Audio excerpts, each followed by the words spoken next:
There was an excellent panel discussion. The event was both inspiring and served as a great reminder of the challenges before us. However, as I mentioned during my comments today regarding those challenges, we have so many creative, vibrant, brilliant partners to collaborate with, and that gives me hope and keeps me going.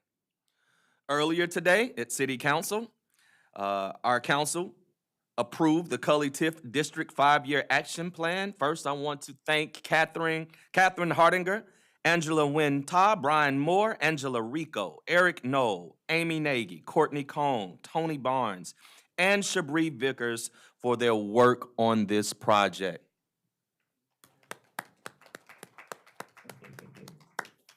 This has been a significant investment of time, energy, and engagement, and I hope everyone involved is proud of this effort. This type of community-led and community-centered work was a different way for us to engage TIF district creation, and that model has consistently informed our work in subsequent TIF district exploration and creation work. Also earlier today, City Council unanimously appointed our newest board member, Mr. Eric Kress. So once again, we want to welcome you, and we again look forward to your leadership and your partnership.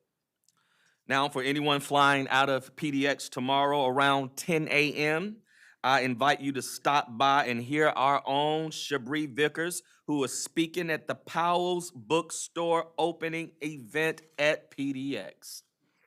There are very few Portland brands more iconic than Powell's, and Portland's airport as well. I'm pleased Shabri can join the festivities and reinforce our ongoing support for Portland brands, large and small. So again, congratulations to the Powell's team, and thank you, Shabri, for braving the TSA lines to represent us. Now, every quarter, the Office of Small Business chooses a different neighborhood or district for a casual meetup to support Portland small businesses and to get to know other business owners and allies in the community. And I am here to invite everyone to join us. And so on Wednesday, March 18th, we are headed to Southeast Portland and meeting at Bar Carlo, located at 6433 Southeast Foster Road. Again, we are meeting at Bar Carlo on March 18th, located at 6433 Southeast Foster Road. No, the first round is not on me. Now, while in the Foster area, you can also visit Bar Maven, Five and Dime, Hawaiian Bar and Grill, Atlas Pizza, Fern and Wolf, Red Castle Games, Star Day Tavern, Pizzeria Otto, and Rose and Dagger Tattoo. I might pop in there. I want to remind folks about a couple of grant opportunities available through our Office of Events and Film. First, the Scale Up Grant, led partnership with Travel Portland, is a competitive grant opportunity designed to provide funding and technical assistance for local Portland events positioned to grow and attract attendance beyond the Portland metro region. Applications are now open for events that will be held in the second half of this year, meaning from July through December. Next is the Uniquely Portland Grant, which supports local events that showcase Portland's vibrant communities while bringing people together in the heart of our central city and neighborhood business districts. For more information on either of these grants, please visit portlandevents.com and click on the Grants tab. Lastly, on announcements, I want to mention that we are officially in budget season. That means lots of opportunities to share details on our work with all of you commissioners, as well as Mayor Wilson, City Council, our Community Budget Committee, and our various external audiences and stakeholders. Members of our exec team participated in the Community Economic Development Service Area budget presentation last week, and want to note we will present several more times between now and final budget approvals in June. Creating And presenting all of this information is a lot of work. And I want to recognize Tony Barnes and his entire accounting team, Shabri Vickers, and the policy and communications teams, Amy Nagy, and the development and investment team, and Andrew Fitzpatrick and the economic development team. This is critical work, and based on questions and requests we receive, it is often work done under very short timelines. But this is truly an all-agency effort, and I want to thank everyone for their commitment, for their flexibility, and their unwavering focus on serving the residents of Portland. Finally, I am excited to introduce two new staffers. First, we have Amy Christner.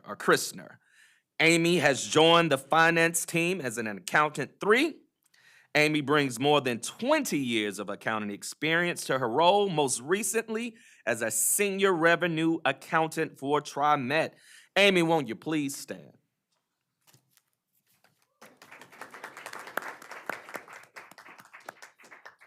Next, we have Stephanie Lockman. Stephanie joined the investment team as the agency's senior business finance officer for commercial real estate and property fit. Stephanie most recently was a loan officer at People's Solar Energy Fund, a nonprofit loan fund supporting community-led solar projects nationwide. During her time at the fund, Stephanie played a leading role in the creation of fund's loan processes and underwriting guidelines, and performed outreach to green banks, CDFIs, and other mission-based lenders to grow the organization's reach. Stephanie, won't you stand to be recognized?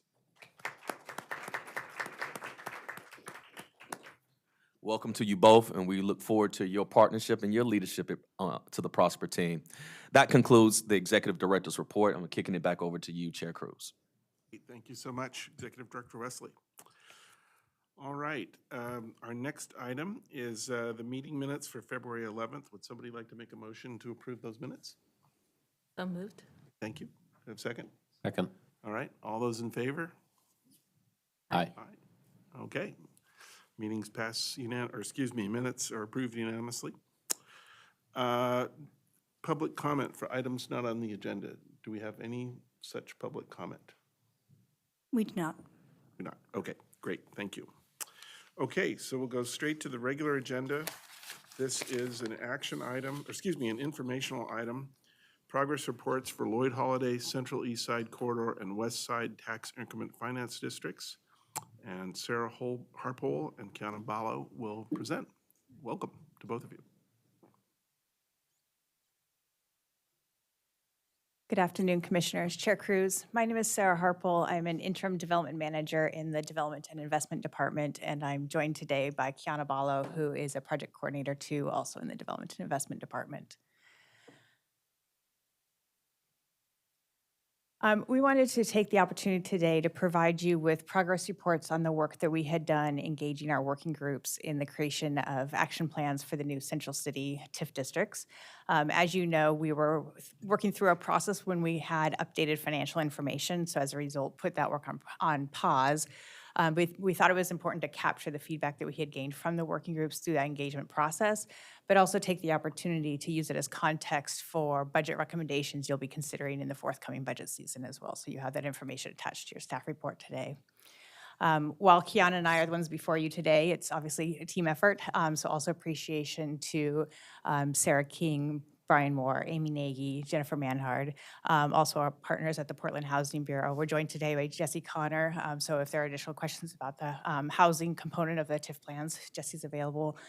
And then after our remarks, you'll have an opportunity to hear from some of our working group members who represent both voices across all 3 districts, but also perspective from small businesses, affordable housing development, public realm, and commercial development as well.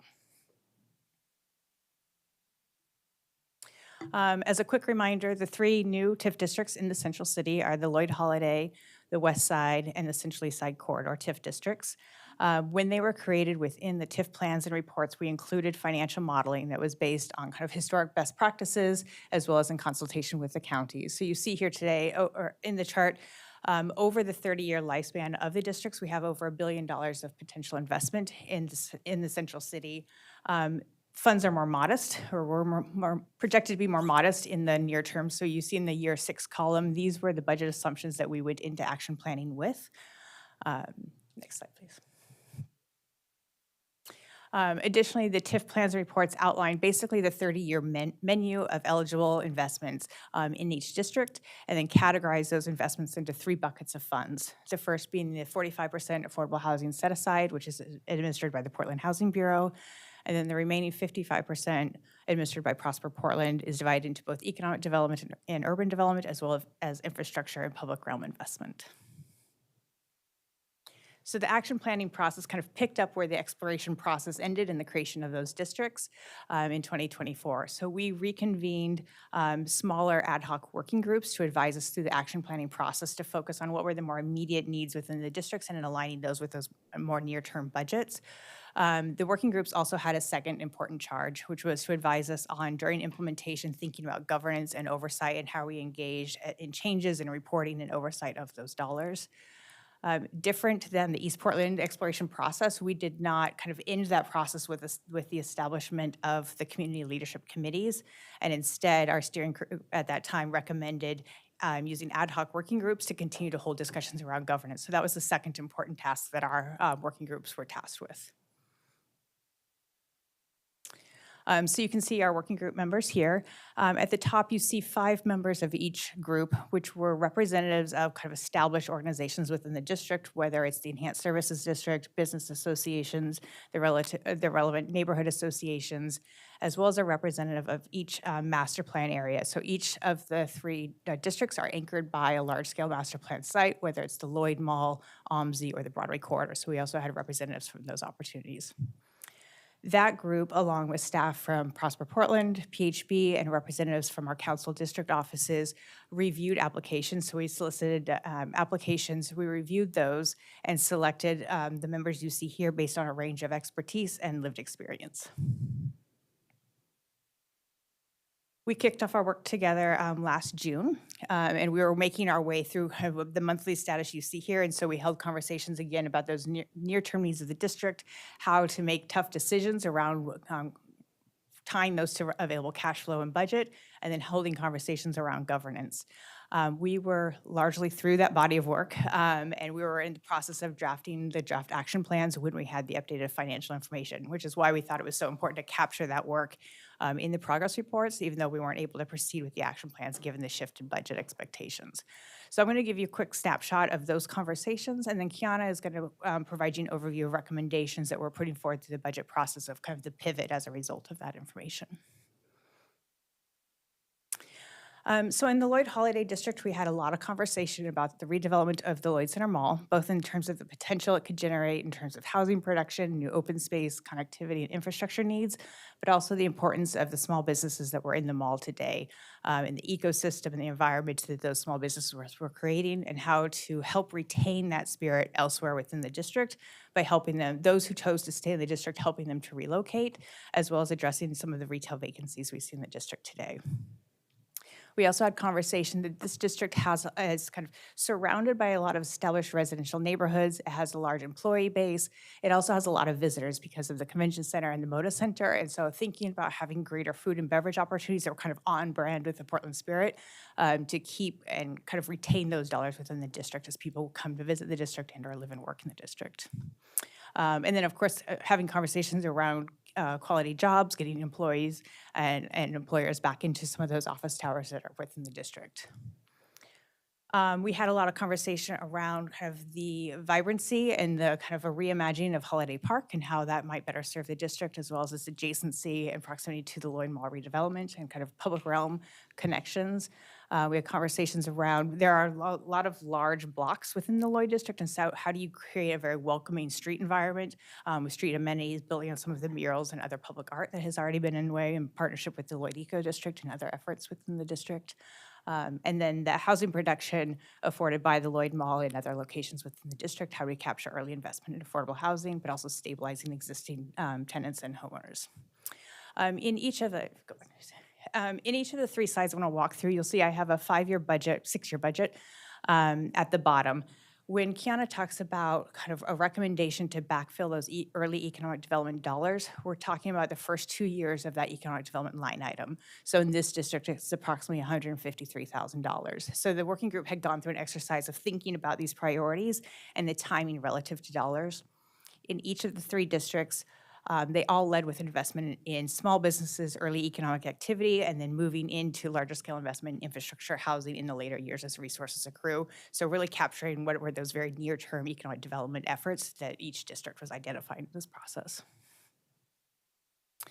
In the Central East Side corridor, we talked about really the kind of up-and-coming vibrant public art and arts and multicultural neighborhood that is coexisting with a lot of legacy businesses in the industrial sanctuary, and how are you supporting both, and how are you moving people safely through that district. And so both through kind of public art and public realm enhancements, but also investing in securing and retaining, recruiting employers into the district. We also talked about affordable housing development. This district has the industrial sanctuary, so those opportunities for housing investment are more strategic as zoning allows. The OMSI redevelopment among some other sites also offer an opportunity for that investment. And then lastly, in the west side, this district straddles both Old Town and downtown. So we talked about the importance of both small businesses and the character of small Portland businesses, as well as large anchor destination retailers in the retail core. We also talked about kind of, again, quality jobs, employee presence back in the district. In this conversation, we talked a lot about kind of cash flow and timing of investing in economic development earlier. So we were holding conversations in partnership with PHB around kind of resource cash flow within this district. There is a discussion around, there is a lot of existing affordable housing within the district, particularly in Old Town, that is going to be in need of additional preservation investment. And so doing an early analysis to understand those needs and to inform kind of an investment in affordable housing in this district. And again, public realm, thinking about kind of the large opportunity that the redevelopment or reimagining of Waterfront Park can offer as kind of that attractor downtown, but also thinking about those public realm spines that connect Waterfront Park back into the neighborhoods and those connections and kind of those opportunities for activation. So the second piece of our conversation was around governance. As you know, there are certain things that are set forth in TIF plan within your authority and with City Council's authority, but how we engage community in their role in kind of co-creating with us has looked different over time and in different districts. So we kind of walked through some of these models on the far left, thinking about there were some districts that have been sunsetting or had defined needs that were really on a kind of a project-by-project consultation, an annual budget consultation, but there wasn't a lot of kind of continued additional conversation in some of those areas. Thinking about those kind of scenarios in the middle where we do have active action plans, Old Town, Lens, Gateway, but we don't have a committee specifically stood up to oversee those specific action plans. Instead, we rely on existing kind of community infrastructure in the neighborhood. So it's kind of close relationship with the Old Town Community Association as we implement the Old Town Action Plan, looking to the Broadway Corridor Steering Committee as we've talked about investment in Broadway. And then on the other end of the spectrum, where there are examples where we do have a specific committee stood up specifically for oversight and governance in the action plan. In the instance of North-Northeast, they're advisory to staff. And as you know, in the instance of Coley, they're impaneled by City Council and have kind of been chartered with certain roles and authorities. So we walked through these different models and held conversations about what the districts felt best served their individual districts. All three leaned towards having the individual committee specific to overseeing action planning. There were differing opinions and conversations around the advisory nature and the role and whether it needed to be impaneled by council, by staff. So those are conversations we'll continue to have with them as we pick up action planning again. They also all acknowledge that in those earlier years where we have $150,000, $175,000, that they felt like for continuity, it was best to continue to keep the existing working groups as advisory over the near-term dollars, but then think about how you transition either through staggered terms or a new committee as dollars increase and as you move into the second action plan for that district. And so thinking about both how you grow representation on the committee, but also kind of share that space as those districts evolve. So those are conversations we'll continue with them. So lastly, as we were wrapping up those conversations, this last November, we had updated tax roll data from the county.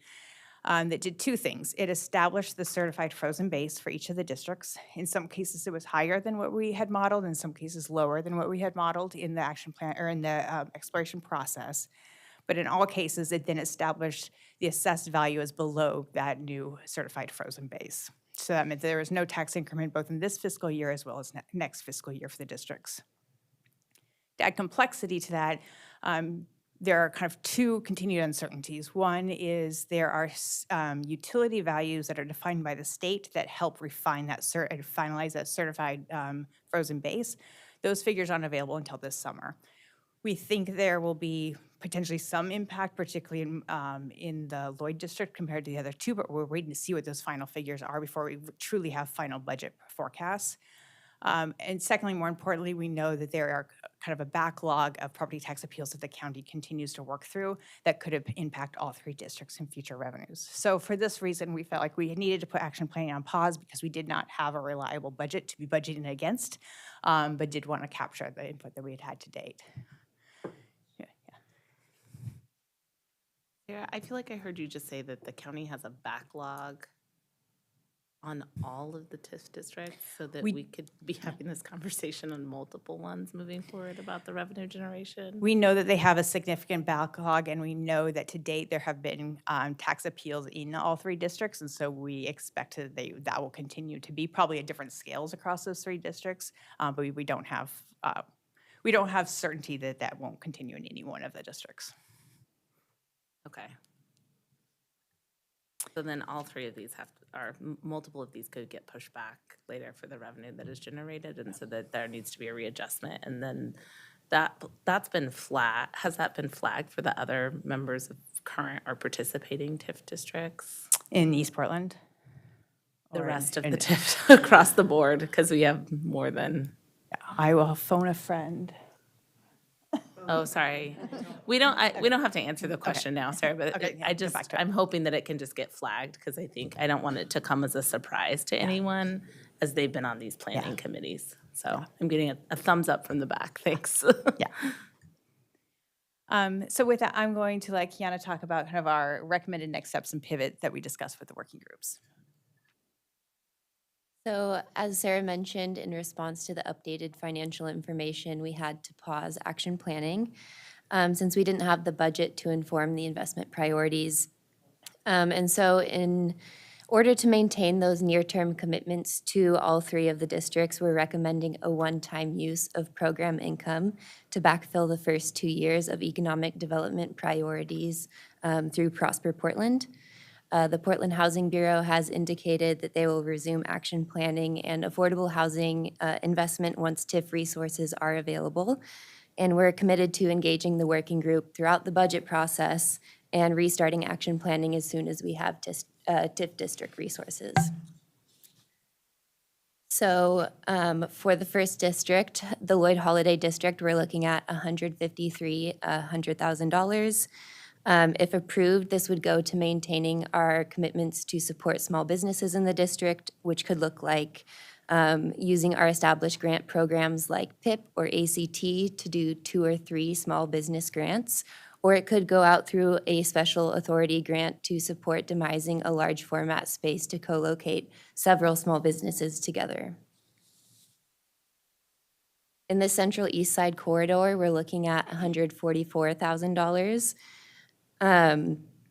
The working group agreed to broaden their investment priorities across their different opportunities. So they're looking to do 1 to 2 PIP grants to support small businesses in the district, 1 grant for an anchor employer tenant improvements through PIP or OMEP, and 1 to 2 grants through the Community Livability Program to support public realm enhancement projects.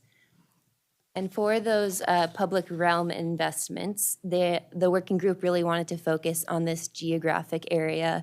You'll see here bounded by Morrison, MLK, Hawthorne, and Water Ave. They really saw an opportunity to leverage ongoing projects like the new entertainment venue, the concentration of murals in the vicinity to maximize the impact with limited funding in this key area for the district. And so for the west side, if approved, the working group would like to use the $525,000 to create a public realm activation grant program to incentivize and catalyze foot traffic, stimulate economic activity adjacent to retailers. Since this is program income and not actually TIF dollars, activations would be an eligible investment. For this program, we would partner with the Office of Events and Film to develop a competitive grant program, which would include community participation in the selection process. So this amount of funding could support 3 to 8 public realm activations, depending on the dollar amount requested in the application process and the applications selected by the Grant Review Committee. And so if this funding is approved, this is what we anticipate the rest of 2026 looking like for all 3 of the working groups. We'd plan to meet quarterly at key milestones to also continue to discuss collaboration with all of the working groups. In spring, we plan to meet in May to discuss the budget process with City Council and highlight how these investment priorities show up for the Prosper Portland budget, as well as continuing to refine our implementation strategy with working groups in preparation for program launch. In the summer, Prosper will receive the updated frozen base, as Sarah mentioned, and provide an update to the working groups on that outcome. As you know, the fiscal year 26-27 resources would become available July 1, and we're looking to hit the ground running with program launch once dollars are available to be responsive to time-sensitive needs in the district. In the fall, we'll meet to provide an update on the working group about implementation and investment activity. In November, we'll receive the annual updated tax rolls from the county with the updates from property tax appeals, and we'll meet again with the working group to discuss the financial outlook, next steps for action planning, and another report on investments and decision-making. So that concludes our presentation. We do have a couple people here with invited testimony, and then we can do questions. Thank you. Appreciate that. So let's see. We have Debbie Kitchen and Keith Jones for the Lloyd Holiday District. Do you want to start off?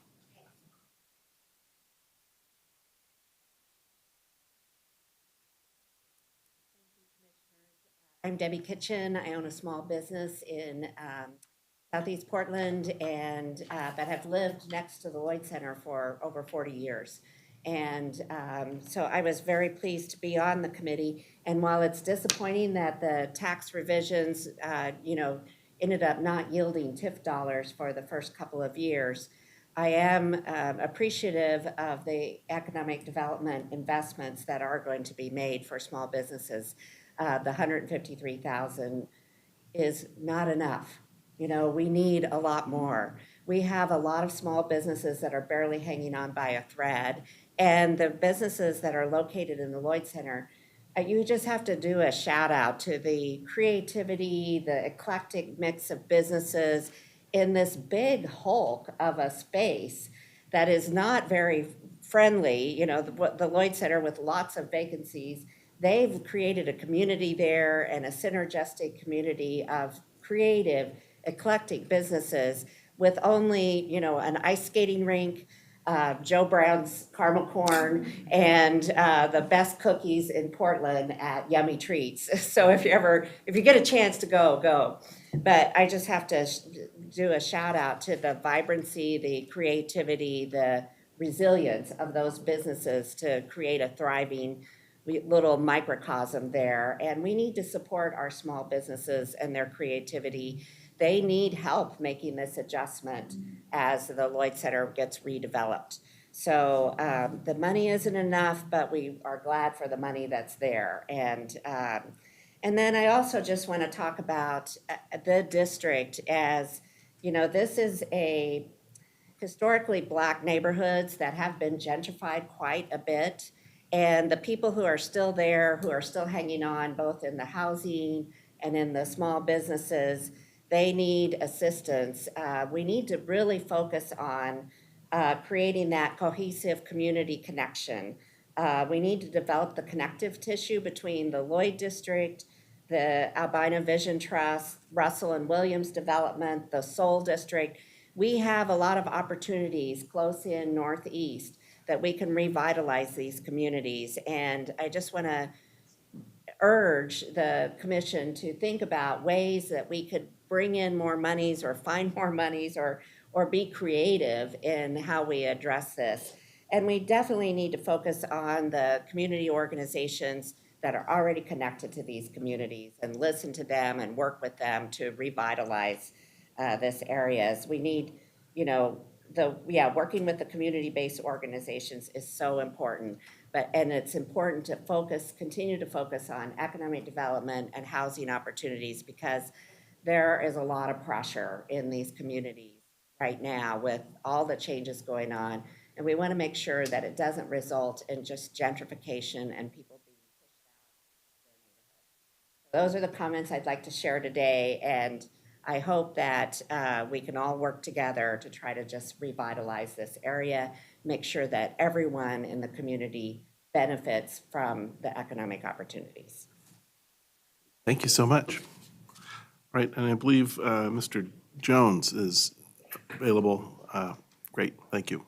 Yes. Good afternoon, Commissioners. My name is Keith Jones. I'm the Executive Director of the Lloyd Enhanced Service District.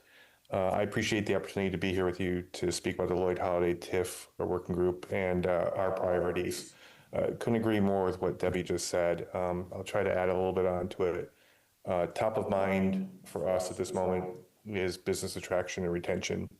When visitors come to Lloyd for a convention at the Oregon Convention Center or a game at the Moda Center, they find the district has a lack of local dining and local shops on the street. The Lloyd Center development offers a unique opportunity to help with this. The Lloyd Center has created an environment recently where nonprofits and small local businesses can thrive. Lloyd values those businesses and organizations and would like to retain them in our neighborhood when the Lloyd Center does eventually close this year. That's why we made small business grants our #1 priority. And many of the Lloyd Center tenants have taken root there because they've enjoyed a very low overhead at levels dramatically below market rates. Some of them will need that assistance with moving, and the small business grants, although they're modest, as Debbie said, will be helpful in that. So we are grateful for that. Looking ahead, projects like Holy Rosary and the redevelopment of the Lloyd Center will hopefully bring a significant number of new residents and businesses to Lloyd. As you may have heard, the Lloyd Center Master Plan was recently unanimously approved by the Portland Design Commission. So we're hopeful that TIF can play a meaningful role in supporting the growth that those projects will bring. And I'd like to thank the Prosper team, Sarah, Kiana, Amy, and all the members of our working group too. We appreciated the collaborative process and would welcome the opportunity to continue working with Prosper moving forward. We've expressed a strong interest in keeping the working group active and involved in making decisions on how these funds are spent in the community. Well, thank you. Thank you. Appreciate that. We also have Matt Ferris for the Central East Side Corridor. Welcome, Mr. Ferris. Thank you. Good afternoon, Prosper Commissioners. And first, thank you to Kiana, Sarah, Amy, the whole Prosper team, really for inviting me to provide testimony as a member of the Central East Side Corridor TIF working group. I also want to mention a specific thank you to Jesse and the PHB team for shepherding our conversation around affordable housing production and preservation in the district. So for the record, my name is Matt Ferris. Professionally, I work as a technical advisor to public sector jurisdictions throughout the country at the intersection of real estate, economic development, and public policy. And personally, I've lived in Portland for 6 years and opened up our office in the Central East Side in 2022. So sort of Kiana went through over the last 9 months, our diverse working group has discussed the opportunities, the challenges facing the Central East Side, and really dug into how the TIF resources can be best utilized to create a more vibrant district and one that houses thriving businesses and residents. With the modest resources available in the first 5 years, our working group targeted those 3 investment categories: First, we really recognize the importance of the small business community in the Central East Side, and we want to dedicate resources to preserving those businesses, helping them expand, and with a particular emphasis on activating ground floors and making the area feel more vibrant. Secondly, we do recognize the importance of the Central East Side as a major employment district. So we want to help existing businesses expand through tenant improvements or other investments necessary to help with that expansion. Third, as again, Kiana went through, we think there's extreme opportunity to invest in the public realm, to especially in coordination with the major projects coming through the pipeline in the Central East Side with the OMSI District and the Live Nation entertainment venue. We see this as an opportunity to increase the vibrancy, increase the vitality within the Central East Side, which will further catalyze businesses to create and expand, as well as residential opportunities in the district. So I'll just conclude by acknowledging that despite the adjustment in the revenue projections that you just heard, I want to commend and appreciate Prosper's commitment to using program income to support these targeted investments to, again, help stabilize, help expand the businesses, and help further invest in the public realm to improve the vibrancy in the Central East Side. I look forward to, again, as others have mentioned, to further collaborating with Prosper and the PHB team on guiding these investments, and just appreciate your guys' time. Thank you. Great, thank you very much. Appreciate your comments. Cody McNeil, and I believe you're on screen too. Welcome. I am. Good afternoon, commissioners. For the record, my name is Cody McNeil. I am a real estate developer with Urban Development Partners and a member of the TIF Westside Working Group. Professionally, I've led development projects spanning all quadrants of the city, but several of those have been in the Westside District specifically. And on a personal note, my family and I routinely visit the West Side for the cultural amenities, retail offerings, and a ton of waterfront bike rides. I want to express my appreciation to Prosper, who facilitated this process, co-led with community partners to establish the TIF plan back in 24, and specifically within the West Side District. Prioritizing investment in the Central City is critical not only to returning to its former prosperity, but looking beyond that as a means to define our Central City and its form and function as an urban envy of cities across the country. Since our working group convened last June, we've advanced a TIF investment strategy rooted in economic development, but embracing the West Side District's unique opportunity to become a more well-rounded place where more Portlanders of all kinds can call home. I enthusiastically support the TIF plan and our working group's goals and recommendations of revitalizing the near 400-acre district on the west side to boost its commercial vitality, grow its public realm, arts and culture, and prioritize that area as a more livable neighborhood.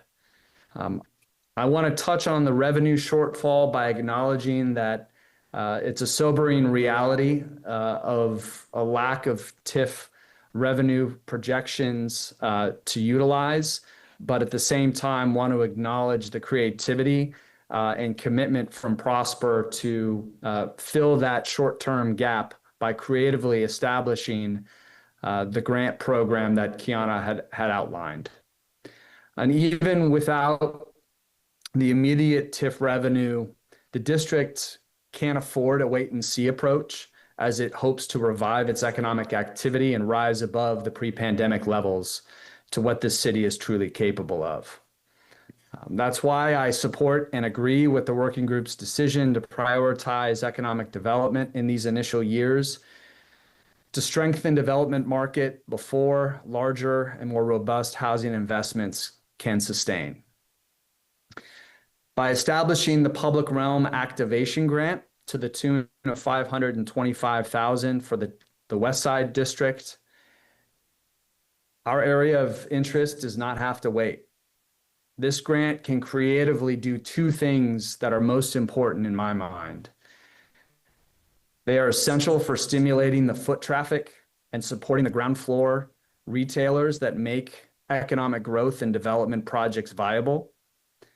and they have an outsized opportunity to affect positive change against Portland's lingering perception problem. Today, as real estate developers seeking capital investment for projects across the city, this remains one of our greatest challenges, as evidenced by Rose City ranking near the bottom of our latest ULI investor confidence rankings. This grant program can directly affect the perception that we are seeing and we are hearing from investors outside the city. On the topic of governance and accountability, I support the working group's recommendation for a standing advisory committee with staggered terms to ensure diverse representation and transparency, while also lending itself to continuity. In closing, I encourage the board to approve the use of $525,000 for the TIF, the West Side District, to sustain momentum while we wait for additional TIF resources to accrue. While the Portland Housing Bureau's investments are currently on hold, the immediate focus of commercial vitality and public realm is the necessary foundation upon which future housing production and more economic sustainability can come. Thank you. Thank you very much for your comments. All right, do we have any public testimony? Okay, thank you. Okay then, would any of the commissioners have any questions or comments they would like to share? I just have some, I think I agree that we should spend the program dollars to do these investments and we should move forward with that. I appreciate that. I'm concerned that, about the other districts as well and doing this again for the other districts, coming up with what you just laid out on the county's backlog of assessments. I also feel that it's really important that the folks who are here today, I want to encourage you to reach out to your city councilors to talk to them about the importance of keeping this moving, because these are program dollars that are very sought after now, especially with the shrinking city budget. And so that communication that is clear about what we're doing and why we're doing it to build on that foundation, I think is going to be really critical and important. And I want to make sure that we're getting the estimates from the other districts to the best of your ability. I know that like you're doing your best and you're not the county tax assessor. I do know that too. To the best of the ability to like try to get our assessments earlier so that we can actually have a plan before we finish up the city budget, because I get nervous that if we hit that summer mark that you laid out in that timeline, that we're gonna hit a cliff and not be able to have this conversation with the other districts. Well, no, my friend called back and indicated that we have in fact held conversations at a preliminary level to make sure all districts are aware of the risk.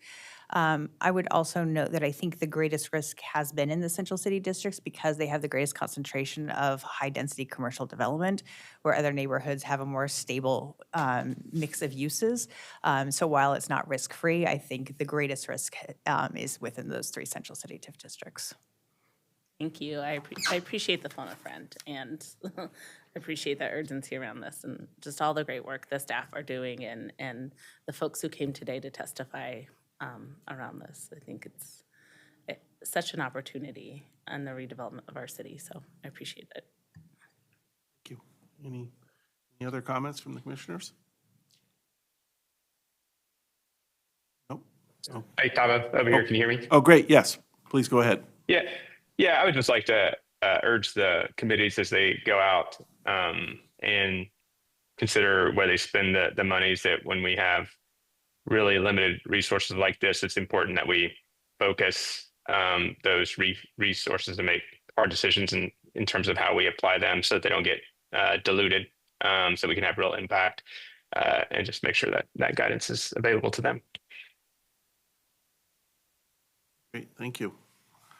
All right, well, if there's no further comments, I'll just kind of summarize. It's unfortunate that we're in the situation that we're in, of course, with TIF resources, but I support this program income allocation. I think it's great to keep the momentum going, and just have to keep everybody updated and make sure that everybody understands the limitations we're under, so, but hopefully we can keep the momentum going and maintain enthusiasm, and that, I'm happy to see people come and express their continued enthusiasm so far for these projects, and hopefully within a couple of years, we'll be back to it with more force. So anyway, thanks very much, and thanks for all your great work on this. Thank you. Okay, next up then, we have number 7. This is actually an action item, approving modification of small business loan program guidelines. And Kay Little and Emery Ricks will present. So welcome.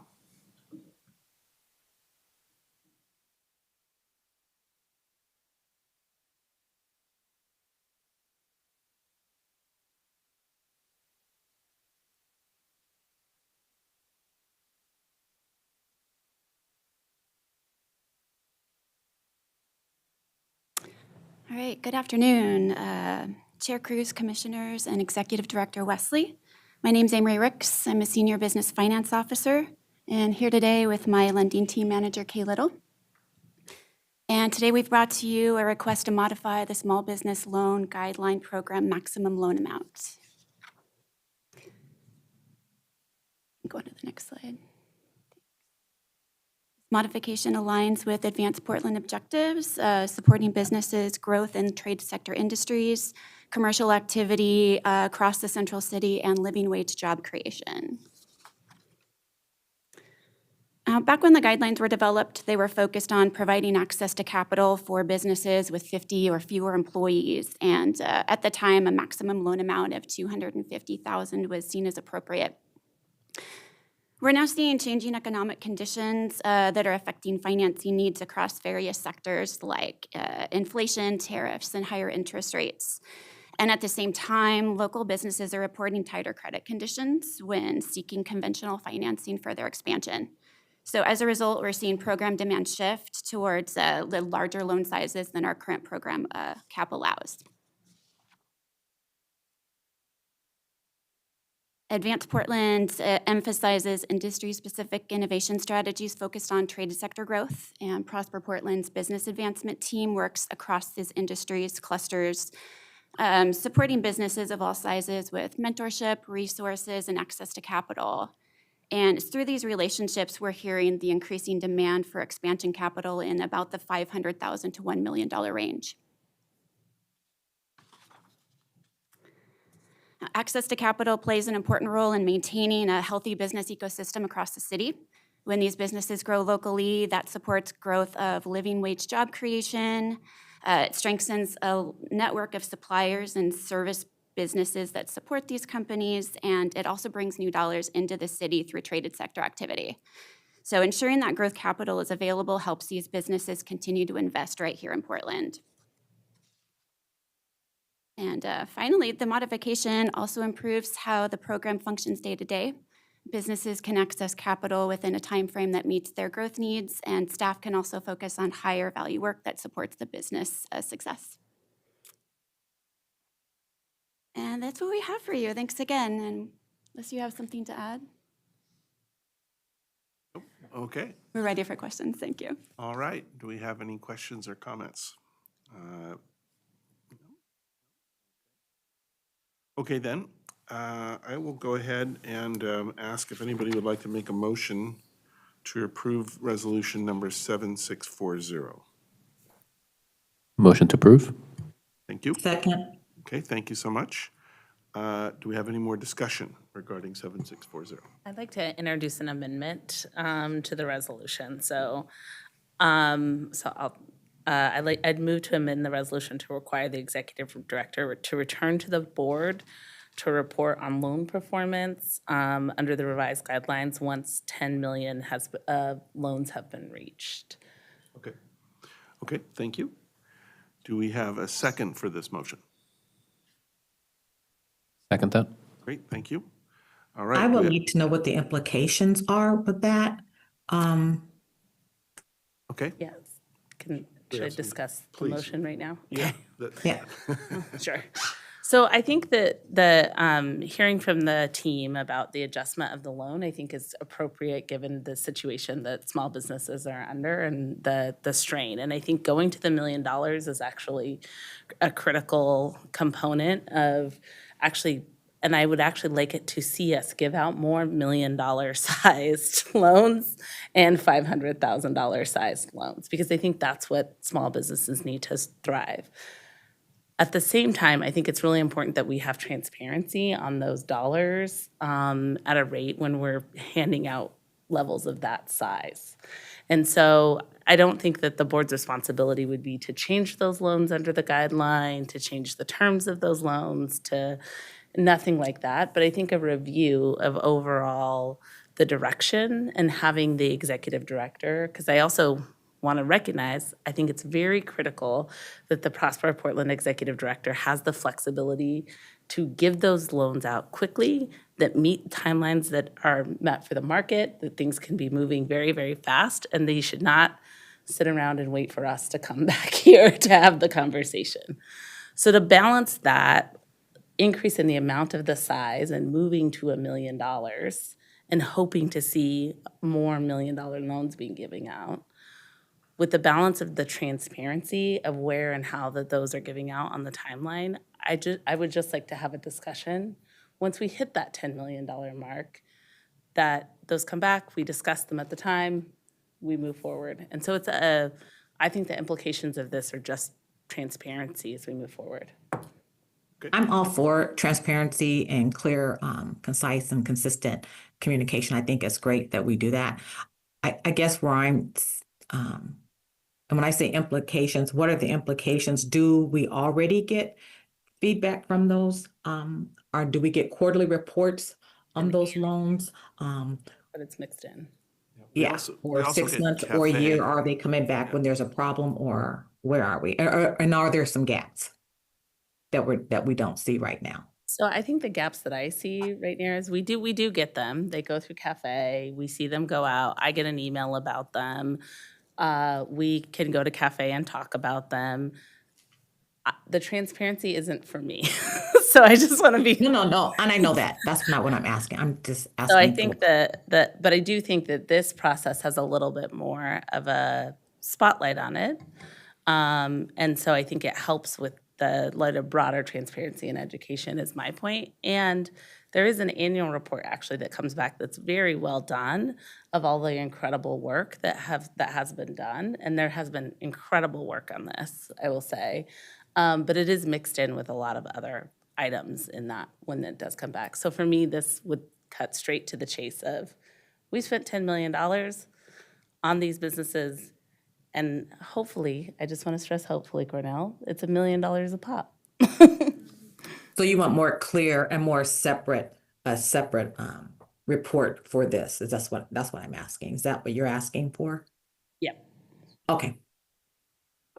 What I can say is that work is already underway, so more to come on that. And we're not just doing it in one particular program. We are looking across the entire enterprise and all programs and looking at the loan performance, and that will likely come to you prior to us hitting that 10 million number.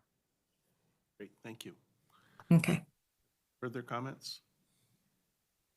No? Okay, I think this is a good idea. I think it's great for public transparency. You know, as commissioners, we're privy to more data than we know what to do with. So, but folks out there watching this on video or attending in the audience don't get all that data. So I think this will be very helpful. So Yeah.